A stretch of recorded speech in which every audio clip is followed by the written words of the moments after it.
Well, I have been a keen student of history, bad at school, and subjects of this magnitude and personalities of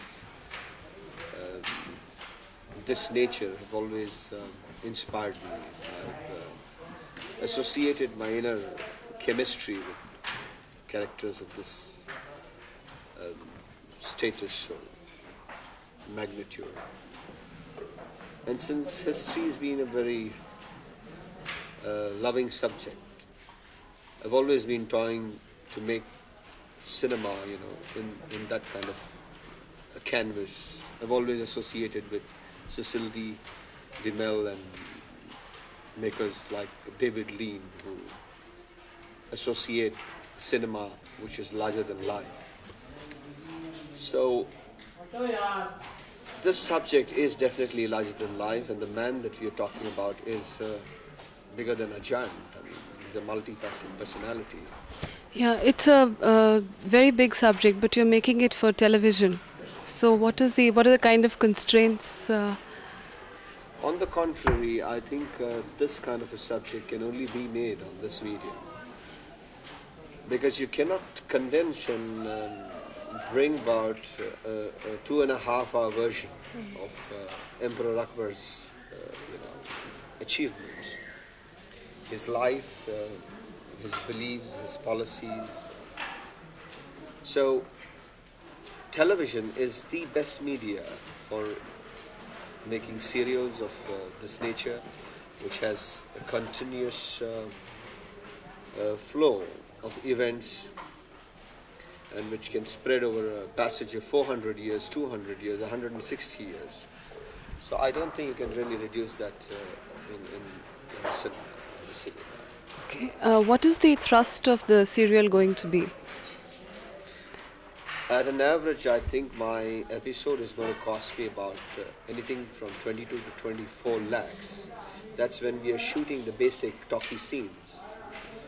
But when it comes to situations where we are doing these massive battle scenes where it involves 500 elephants and 500 camels, 1,000 horses, and a whole lot of manpower, and the penguins and the rats and the whole convoy of the emperor which moves, and then the battling, and these kind of serials could even, episodes could even cost me a bare minimum of 30 lakhs. What does the first episode have for us? How are you going to be treating the... Well, I have started this particular subject with a concept of flashback, because I feel that it should be put across to the audience of the man that we are talking about. So I have taken that area of his life which has been most important. Akbar now is a 62-year-old man, and he has only one son surviving, that is Salim. Of course, Daniel is also alive, but Daniel is taken to opium.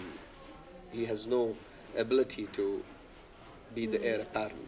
And since Salim is the only heir, he finds it a very tough situation, because Salim becomes a rebel. Salim has faltered time and again.